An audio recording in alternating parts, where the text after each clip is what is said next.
این پادکست صحابات از خانواده پادکست تیمچه است. قاعده خیلی بروز و جدید تاجران کالا و مواد اولیه اینه که چین نصف هر چیزی رو که میخره مصرف میکنه.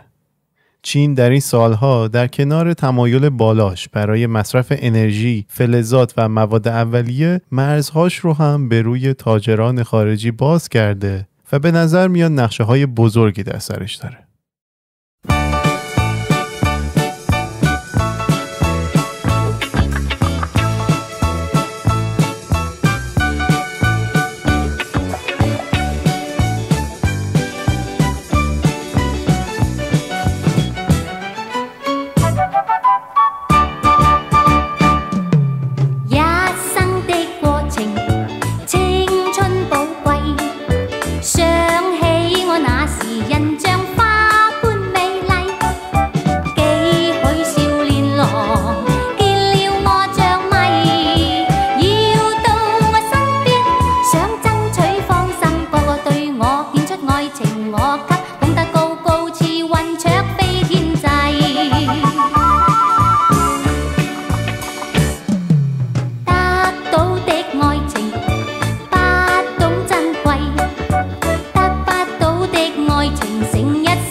سلام، به صحابات خوش اومدین. من سینا موسوی هستم.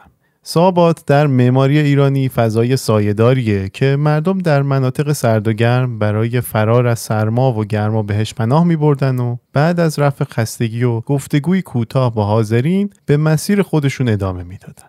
من در صحابات همین کار رو دنبال میکنم و هر بار موضوعی که به نظرم جذاب بوده رو در کمترین زمان ممکن برای شما تعریف میکنم. امیدوارم شما هم مثل من از شنیدن این موضوعات لذت ببرید. این اپیزود قسمت 5 فصل 3 پادکست تیمچه است که در تیر ماه و مرداد ماه 1401 ضبط و در مرداد ماه منتشر میشه. موضوع این اپیزود در مورد اینه که چین چطور در صدد افزایش نفوذ خودش در بازار کالا و مواد اولیه است. کمتر بحرانی مثل بحران جهانی انرژی تونسته نفوذ چین رو در بازارهای کالا و مواد اولیه نشون بده. اگرچه که تحلیلگران و کارشناسان اقتصادی کمبودها رو به علتهای مختلفی نسبت میدن، اما همشون چین رو یکی از علتهای اساسی و مهم میدونن.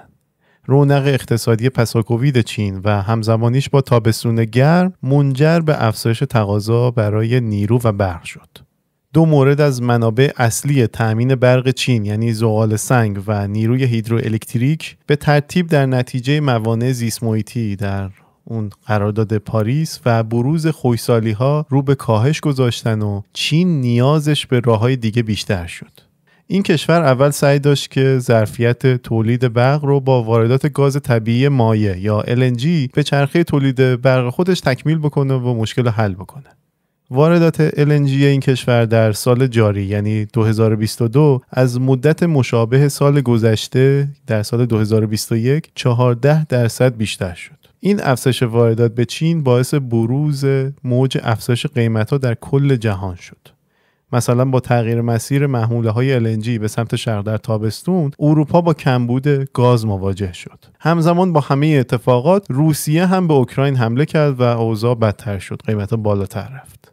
افزایش قیمت گاز، اهمیت زغال سنگ در چین که همین الانش هم 55% عرضه جهانی زغال سنگ رو مصرف میکنه رو بیش از پیش کرد. چین در ماه اکتبر امسال با وارداتی نزدیک به 2 برابر همین مقدار نسبت به اکتبر سال گذشته باعث افزایش شدید قیمت زغال سنگ شد. حتی نفت که چین اون رو در صورت لزوم برای حفظ فعالیت نیروگاه‌های برقش می‌سوزوند، طبق انتظارات گرانتر شد.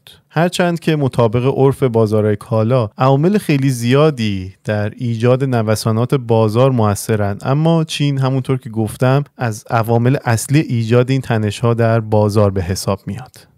قبلا گفتم قاعده کلی تاجران کالا اینه که چین نصف هر چیزی رو که میخره مصرف میکنه.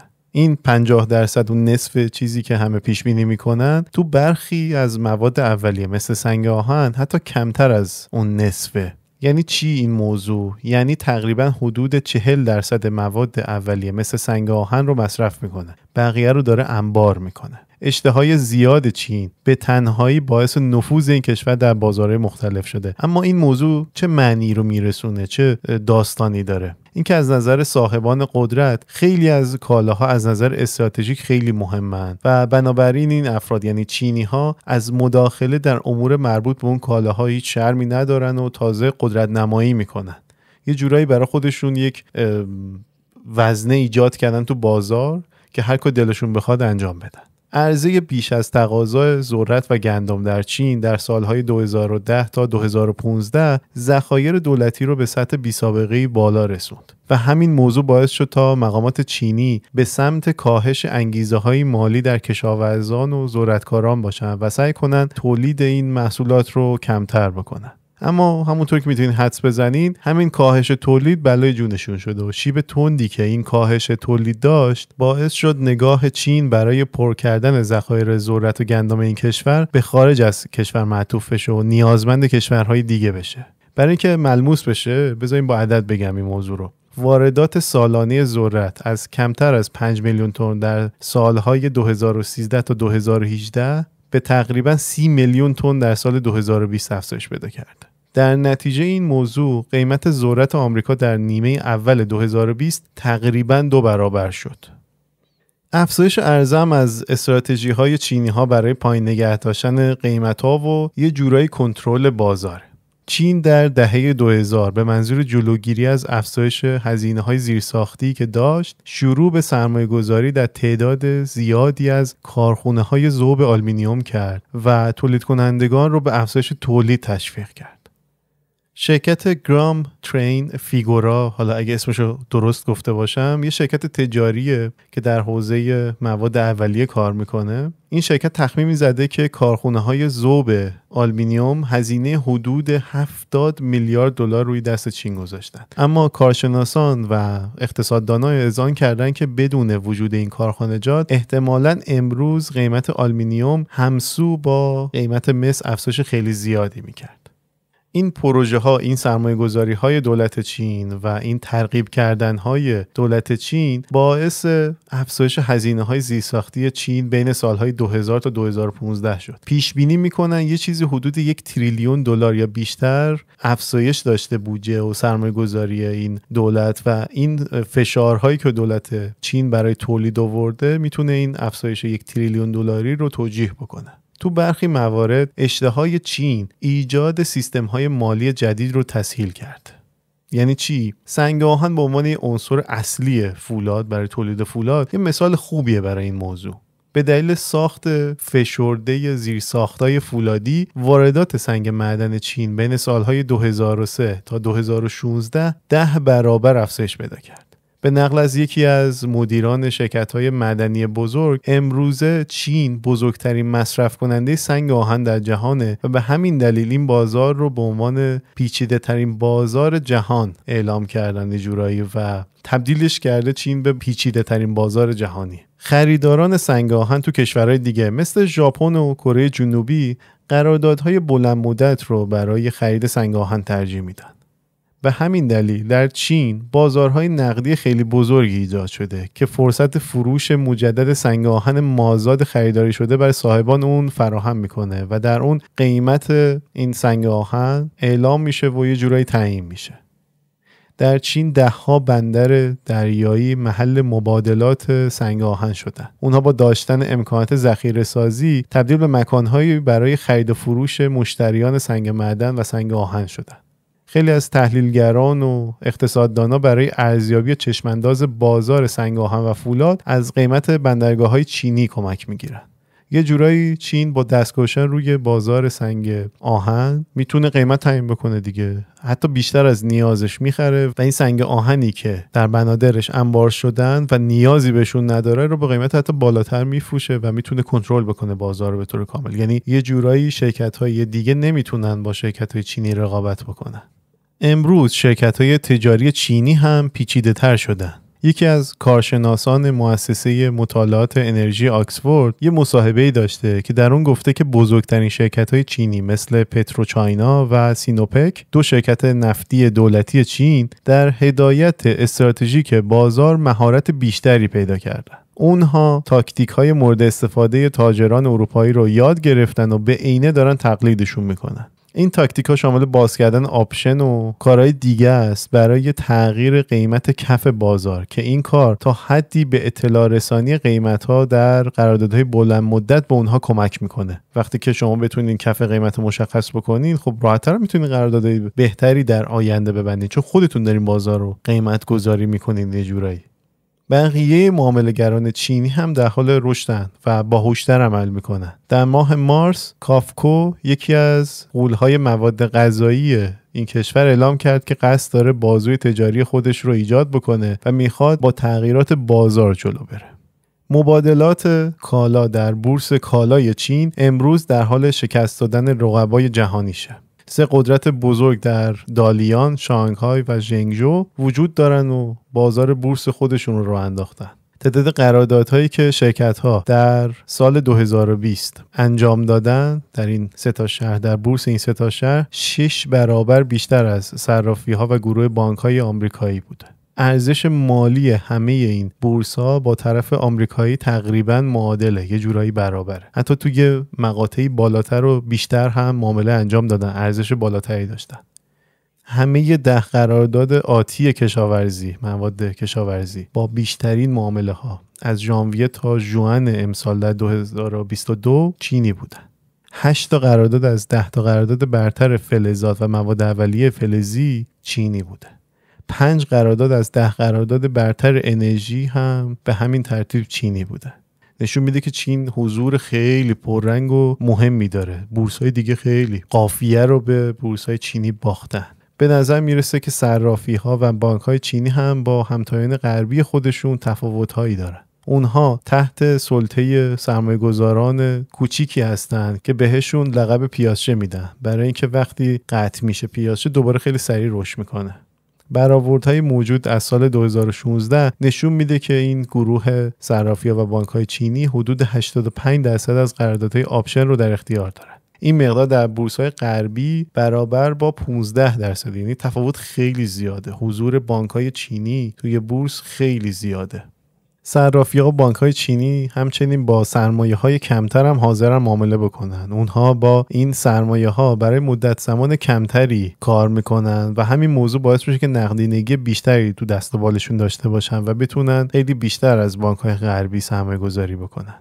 معمولا این شکلیه که تو بازارهای بزرگ نداشتن خبرگی باعث شده که سرمایه‌گذاران با پولای خرد بیشتر روی نوسانات قیمت تمرکز بکنن، اما صرافی‌ها و بانک‌های حتی کوچیک چینی تو این تله نمیافتن. به گفته شیائوجین از شرکت اورینت فیوچرز که یک شرکت کارگزاری خیلی بزرگه، سرمایه‌گذاران خرد اغلب در حال از دست دادن پول هستن، اما شرکت‌های چینی و بانک‌های چینی اینطور نیستن.